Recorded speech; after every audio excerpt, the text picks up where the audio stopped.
Hai teman-teman, saya kembali lagi untuk meneruskan dari program pengantar bahasa Jerman. Sekarang kita sudah beralih ke bab 4, yaitu membahas tentang kasus. Kita akan membahas kasus ini secara sepintas dulu, karena ini bukanlah persoalan yang gampang untuk dipahami dan kemudian masuk ke dalam pemahaman kita. Kita akan bahas dari yang dasar dulu. Oke, langsung saja kita bahas mulai dari yang pertama. Saya kasih tunjuk dulu tentang contoh dari penggunaan kasus itu. Nah, di sini ada dua contoh. Sebenarnya contohnya sama, hanya di bawah itu tinggal penukaran posisi pertama saja. Ini contohnya, der Vater hat seinen Tochter eine E-Mail geschickt. Gitu ya. Jadi sang ayah itu sudah mengirimkan email ke putri dia, putrinya si bapak ini, gitu ya. Sedangkan di bawah ini hanya pergantian objek datifnya berada di awal. Seine Tochter hat der Vater eine E-Mail geschickt. Nah, di sini adalah contoh penggunaan sederhana dari beberapa kasus. Sayangnya di sini tidak ada contoh genitif ya. Nanti kita lihat contohnya di slide berikutnya aja. Nah, saya mau jelaskan dulu sebentar tentang apa maksud dari kedua contoh ini gitu ya. Nah, ini ada beberapa kasus. Yang pertama, der Vater. Der Vater itu di sini fungsinya sebagai subjek. Sebagaimana kita tahu subjek itu pelaku dan pasti nominatif, kan begitu. Kemudian ada seine Tochter, kemudian ada eine E-Mail.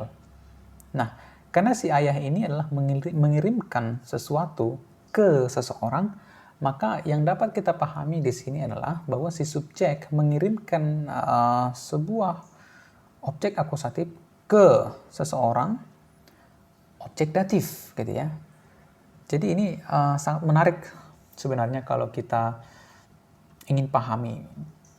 Apa itu yang menarik itu? Yaitu bahwa subjek nominatif, kemudian jika ada dua objek akusatif dan datif, maka objek datifnya biasanya didahulukan, baru diikuti nanti dengan objek akusatifnya. Walaupun tidak selamanya, tetap aja ada di beberapa hal pengecualian itu ada, ya. Nah, ini adalah kalimat yang bentuknya itu perfect ya. Der Vater hat seine Tochter eine E-Mail geschickt. Atau kalau dalam bentuk presensnya, der Vater schickt seine Tochter eine E-Mail. Atau seine Tochter schickt der Vater eine E-Mail. Itu kalau dalam bentuk presensnya. Kita lanjut. Nah, apa yang hendak kita pelajari di bab 4 kasus ini gitu ya? Yaitu yang pertama, akhiran kasus pada kata benda. Akhiran kasus pada kata benda. Kemudian kegunaan lain kasus nominatif. Kegunaan lain kasus akusatif. Kasus genitif. Kegunaan lain kasus datif. Kata benda dalam aposisi. Apa itu aposisi? Nanti kita akan bahas. Kemudian urutan kasus dalam paradigma. Apa itu paradigma? Sederhananya paradigma itu adalah cara pandang kita terhadap sesuatu, gitu ya. Cara pandang kita. Nanti kita bahas kenapa sih bahasanya harus paradigma gitu ya. Oke, kita lanjut saja dulu. Kita mulai dari yang pertama, yaitu akhiran kasus pada kata benda. Nah, sembari saya ngomong begini, saya sediakan juga poin-poin pentingnya yang sudah saya tulis juga rangkum dalam slide ini. Kalian bisa sambil dengar dan juga sambil baca ya. Nah, semua kata benda maskulin dan netral itu mendapat akhiran es dalam kasus genitif tapi tunggal, ya, singular. Jadi walaupun kata benda itu maskulin netral tapi plural, kasus genitifnya nggak mendapat es, ya. Bentuk artikelnya juga udah beda ya. Pasti der nanti kalau dia genitif plural, semua plural kan gitu ya. Nah, ini kita bicara soal bentuk maskulin dan netral. Jadi kita nggak bicara feminin di sini.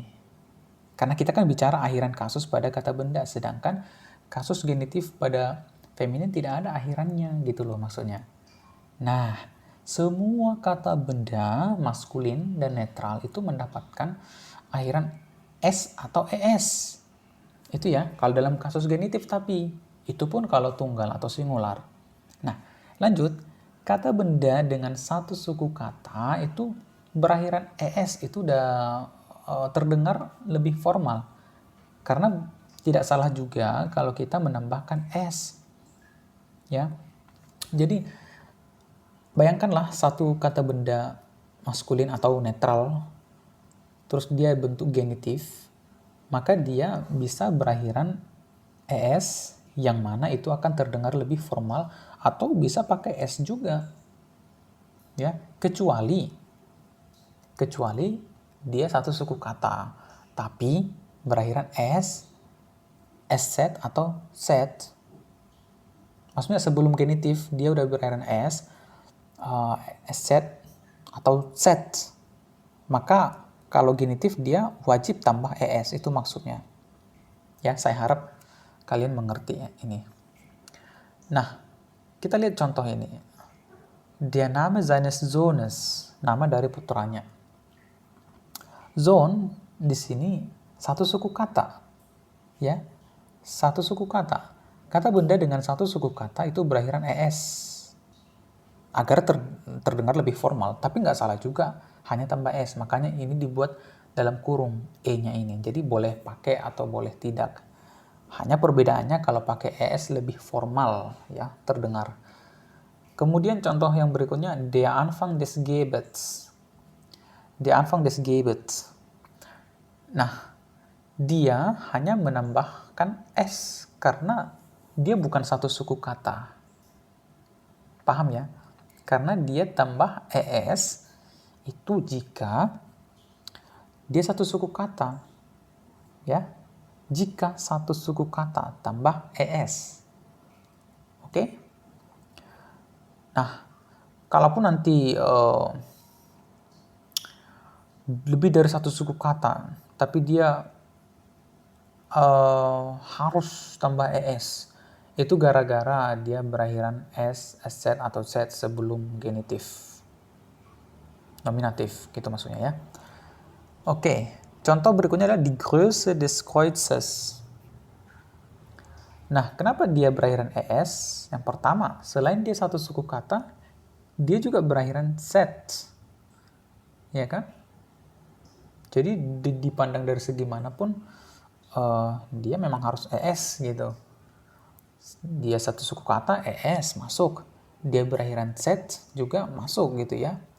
Nah, cuman dia nggak bisa ditambah S doang. Walaupun dikatakan di sini, tetapi bukanlah salah jika hanya menambahkan S. Kecuali kan gitu, berakhiran S, SZ, atau Z. Maka memang dia harus berakhiran ES. Itu loh maksudnya ya. Saya harap ini menjadi lebih mudah. Oke, kita lanjut. Nah, dalam gaya tertulis yang sangat formal dalam teks-teks yang lebih tua, kata benda maskulin dan netral itu dengan satu suku kata dalam bentuk tunggal datif itu bisa berakhiran E, tapi opsional ya, opsional dia mendapat akhiran E. Ingat ya, kita bicara di sini terkait akhiran kasus pada kata benda, bukan khusus genitif gitu.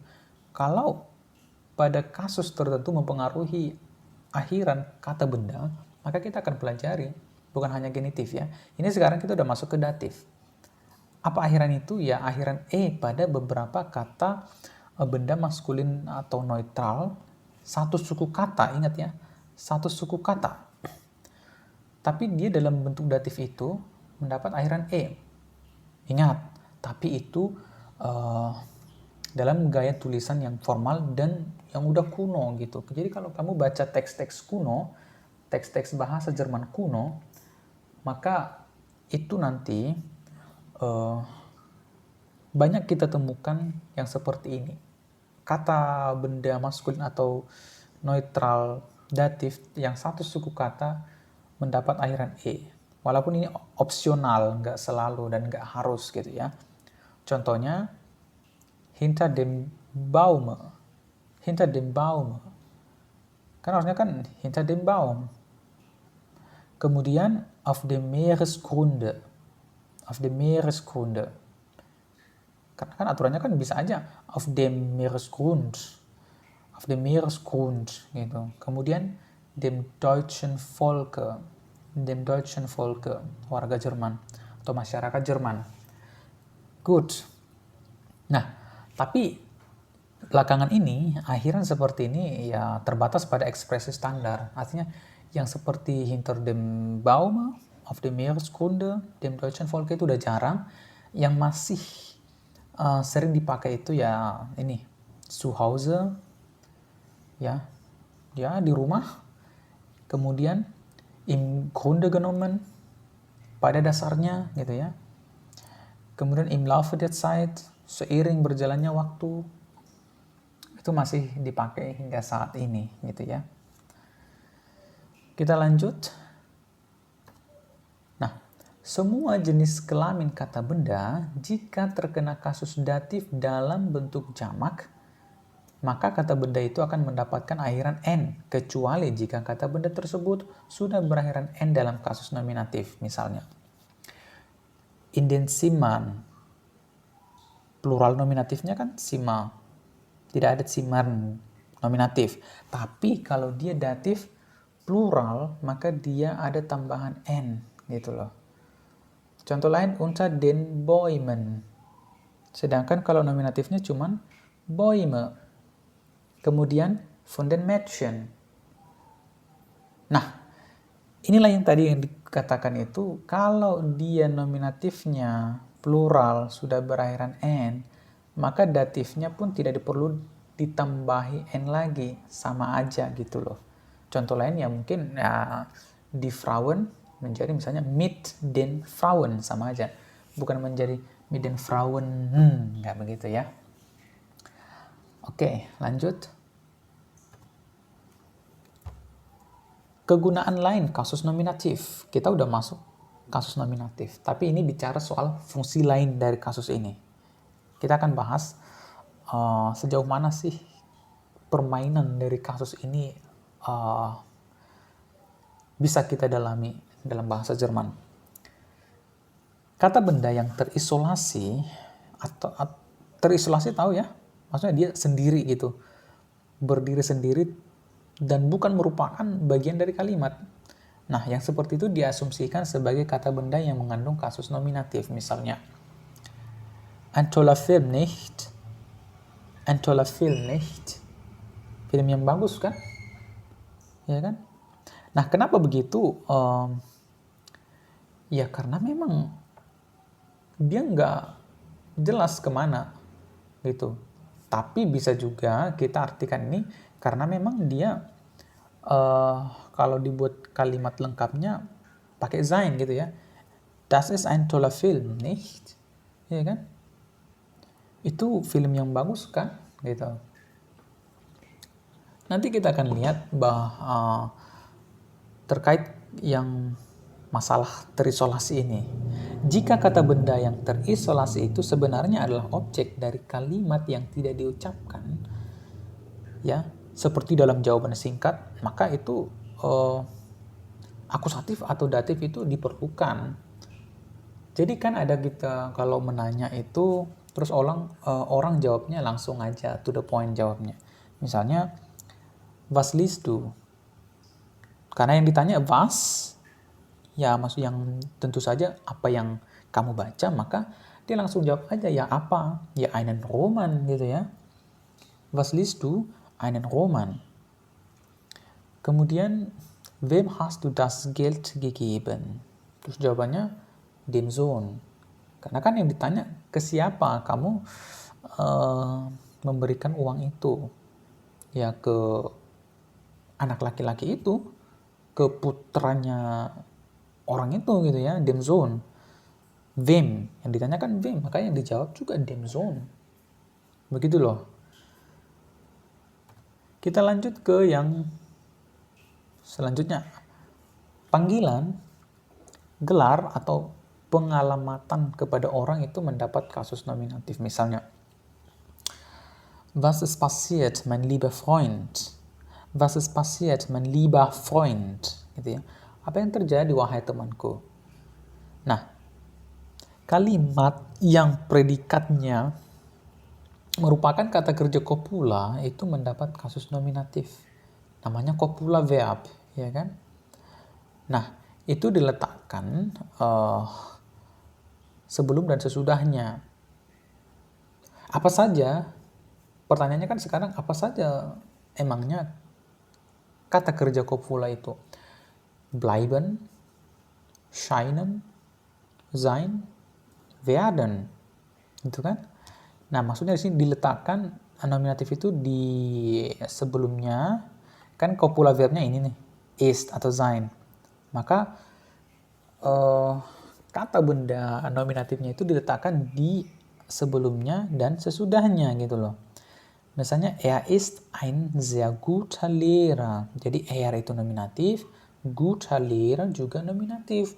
Itu maksudnya copula verb. Copula verb itu adalah kata kerja yang kata benda sebelum dan sesudahnya itu sama-sama nominatif gitu ya. Gut. Contoh kedua, er wird ein ausgezeichneter Athlet.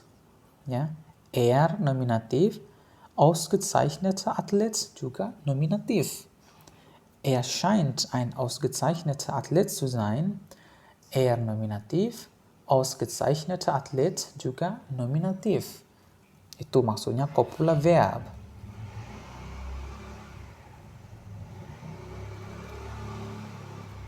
Oke, kita lanjut ke yang bagian ketiga, subjudul ya, yang ketiga, yaitu kegunaan lain kasus akusatif. Kita udah masuk akusatif ini.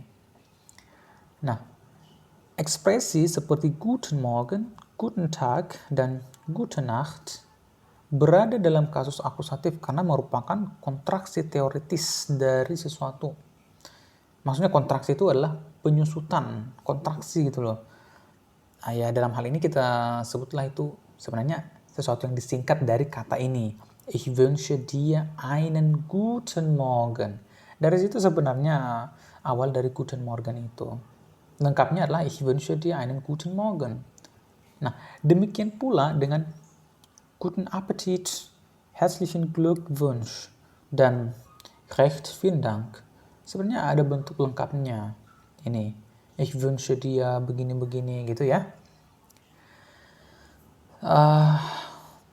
Kemudian kegunaan lain dari kasus akusatif itu bisa kita lihat di tanggal. Tanggal di bagian atas surat itu juga akusatif. Meskipun ini tidak selalu jelas. Maksudnya tidak jelas, kita lihat akan tergantung pada formatnya. Misalnya den 8 titik. Nah, itu maksudnya tidak selalu jelas kita nampak. Karena dia angka, kemudian ada titik. Kalau langsung ditulis pakai huruf kan maka jelas dia. Den 8. September 2006.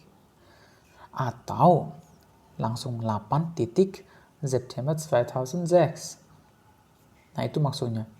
Karena angka tambah titik itu kan sebenarnya seperti urutan itu. Jadi mulai dari yang 1 titik itu kan erst, 2 titik zweit. Nah, itu nanti akan dideklinasi sesuai dengan jenis kelamin dari kata bendanya, kemudian kasusnya. Ini kan kata bendanya September, nama bulan ini.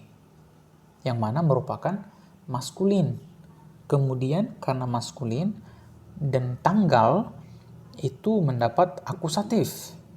Maka den 8 gitu ya. 8 gitu. Karena September ini maskulin. Walaupun ini 8 titik doang, ini tetap dibaca 8 sebagaimana deklinasi kata benda akusatif tanpa bestimmte artikel maskulin itu en. Walaupun tak ada artikelnya, misalnya den ini nggak ada, tetap aja deklinasinya berakhiran en gitu ya. Nah, banyak ekspresi adverbial maksudnya kata keterangan ya, yang menunjukkan titik waktu tertentu atau periode waktu tertentu mengandung kasus akusatif. Misalnya, sie kommt erst nächsten Montag zurück. Atau, ich habe den ganzen Tag auf dich gewartet. Jadi nächsten ini nggak dipengaruhi apa-apa sebenarnya. Sama den ganzen Tag ini. Nggak ada yang mempengaruhi dia. Sehingga dia menjadi akusatif. Tapi memang sudah ketentuannya bahwa jika ada ekspresi adverbial, artinya ekspresi tersebut atau ungkapan tersebut menyatakan keterangan waktu yang menunjukkan titik waktu tertentu, misalnya nächsten Montag, itu pakai seperti itu. Makanya jeden Tag, setiap hari saya ke sana ke situ, itu pakai jeden Tag akusatif gitu ya. Oke, sekarang kita beralih ke kasus genitif. Kasus genitif itu biasanya mengindikasikan kepemilikan seseorang atau suatu benda. Misalnya, die Kinder meines Lehrers, kemudian die Spitze dieses Berges. Itu contoh. Kita bahas lagi. Akhiran S juga bisa digunakan dalam bentuk genitif tetapi terbatas untuk penggunaan pada nama itu tanpa apostrof. Kalau dalam bahasa Inggris kan biasanya pakai apostrof itu. Kalau kita kepemilikan ada nama, bukan pakai kata benda, itu tambahkan aja S-nya. Ya, misalnya Ottos Schwester. Ottos Schwester. Kemudian Marias neue Küche. Marias neue Küche. Kemudian Thomas Manns Romane. Ngerti ya? Thomas Manns Romane. Roman atau novel suaminya si Thomas. Lucu ya, suaminya si Thomas. Ya no comment lah, karena di Jerman itu kan pasangan sesama jenis itu legal gitulah. Oke, preposisi von juga kerap digunakan pada bentuk genitif. Ya, bentuknya bukan berarti dia genitif. Artinya dia maknanya genitif, kepemilikan. Kan arti genitif itu kepemilikan. Contoh, die Hauptstadt Deutschlands. Tanpa von, tapi pakai S gitu ya. Atau bisa dibalik, Deutschlands Hauptstadt. Bisa pakai von menjadi die Hauptstadt von Deutschland.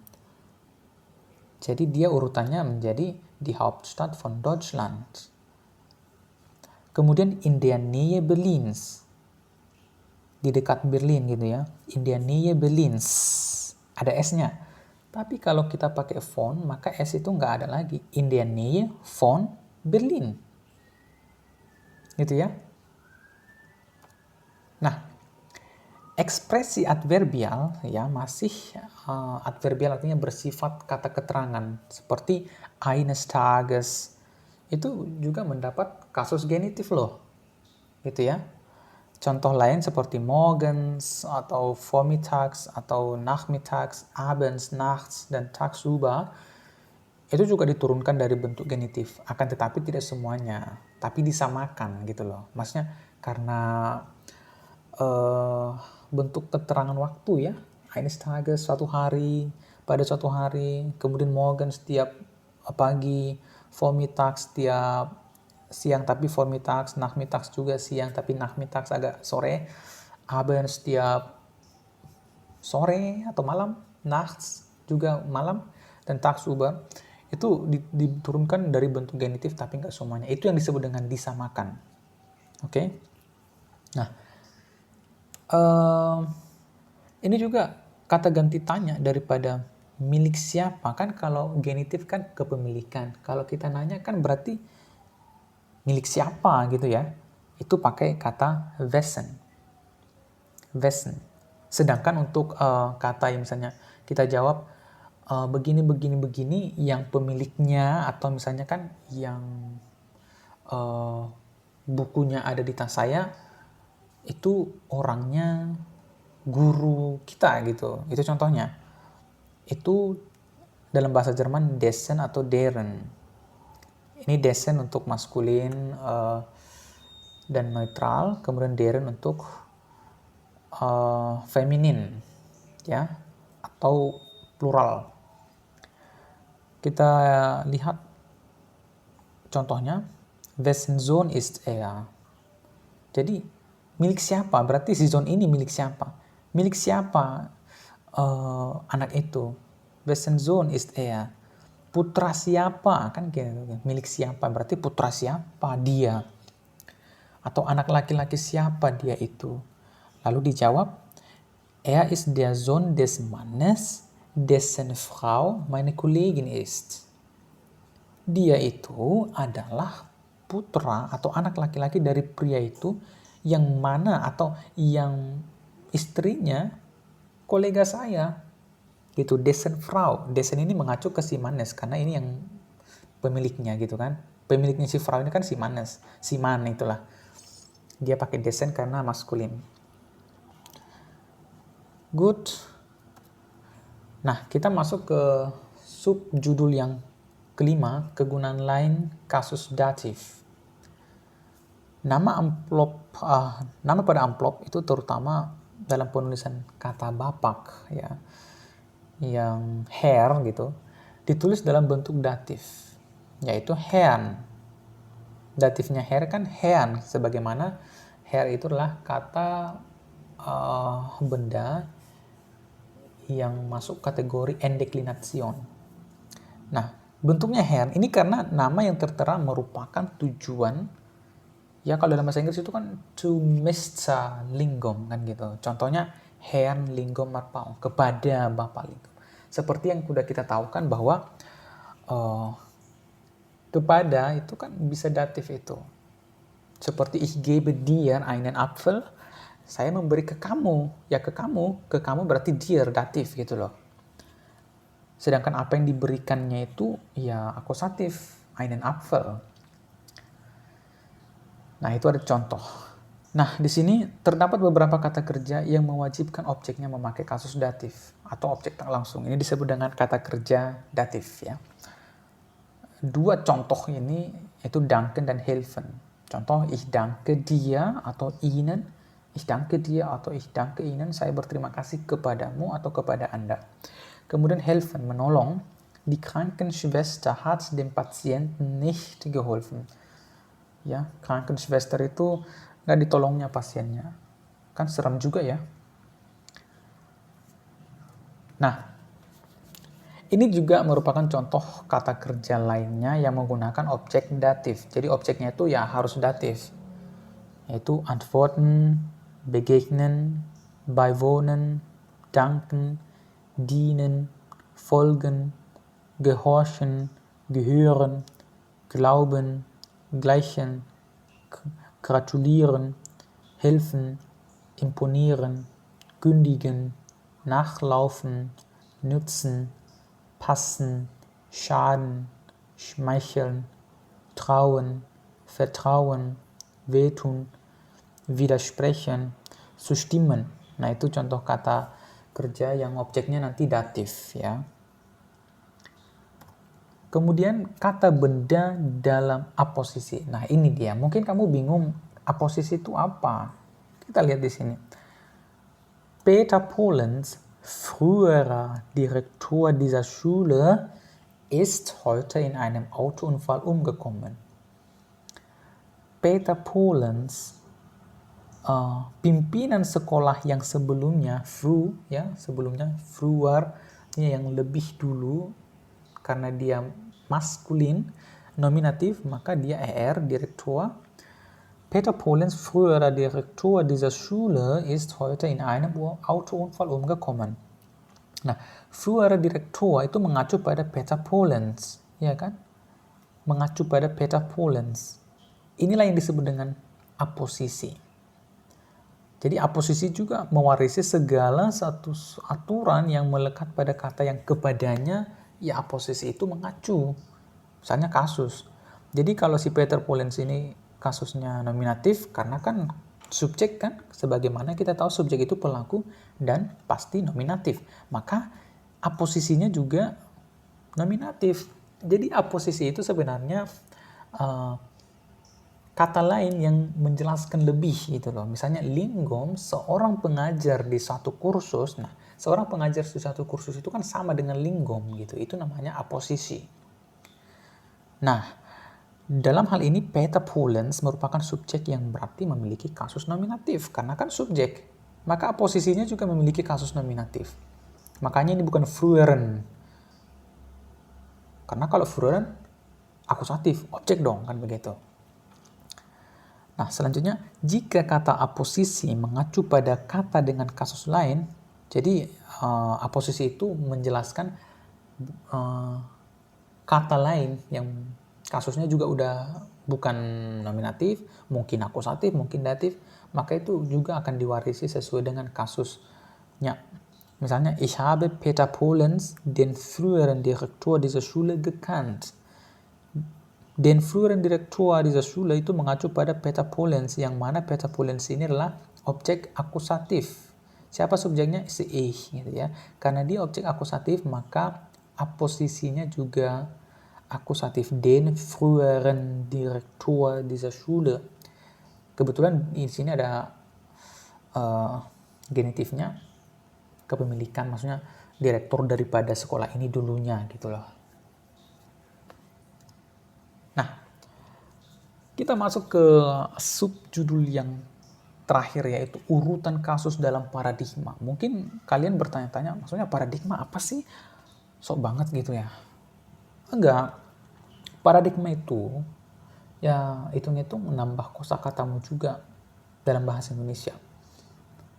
Paradigma itu adalah cara pandang kita terhadap sesuatu. Nah, yang mau disampaikan lewat subjudul ini adalah, kita kan tadi bahas bab 4 itu tentang kasus. Kasus itu ya berpengaruh pada banyak sudut. Dari banyak segi, kasus ini penting. Di banyak segi. Misalnya, pengaruhnya terhadap bestimmte Artikel, unbestimmte Artikel. Ini kan kata artikel tentu, kata sandang. Jadi urutan kasus dalam paradigma. Jadi ini ada nominatif, akusatif, genitif, datif, kemudian diurut maskulin, feminin, netral, kemudian plural. Ya, ini urutan yang udah berlangsung lama, udah kuno gitu loh. Di beberapa buku ada juga yang urutannya nominatif, akusatif, datif, genitif. Ada juga yang urutannya nominatif, genitif, datif, akusatif. Gitu. Urutan jenis kelamin, ini jenis ya, bukan jenis. Urutan jenis kelamin juga ada yang memakai maskulin, kemudian nominatif, netral dulu, baru feminin, baru nanti plural. Itu. Nah, ini boleh kalian sesuaikan dengan kenyamanan belajar kalian. Tidak ada aturan khusus. Makanya disebut sebagai paradigma. Cara pandang kita. Nah, bagaimana nyaman kita belajar kasus dalam bahasa Jerman itu, kamu boleh bentuk sesuai dengan kenyamanan kamu. Apakah kamu nominatif, kemudian datif dulu, kemudian genitif, akusatif? Itu terserah kamu. Apakah di sini feminin dulu, baru nanti netral, baru maskulin, baru plural? Itu terserah. Nyamannya kamu belajar itu bagaimana? Ya, tapi di video ini sampai seterusnya saya akan menggunakan urutan yang NAGD gitu ya. Seperti yang sudah ada di sini, dan maskulin, feminin, netral, baru plural. Itu urutan yang dipakai dalam video ini, yaitu dalam paket pengantar bahasa Jerman ini. Kalau kalian menyesuaikan dengan diri kalian, cara belajar kalian yang gimana cocoknya, itu tergantung kalian. Ya, tidak masalah. Namanya paradigma, cara pandang kita. Mungkin berbeda, mungkin saya lebih enaknya dibentuk seperti ini, mungkin saya dibentuk seperti ini, terserah ya.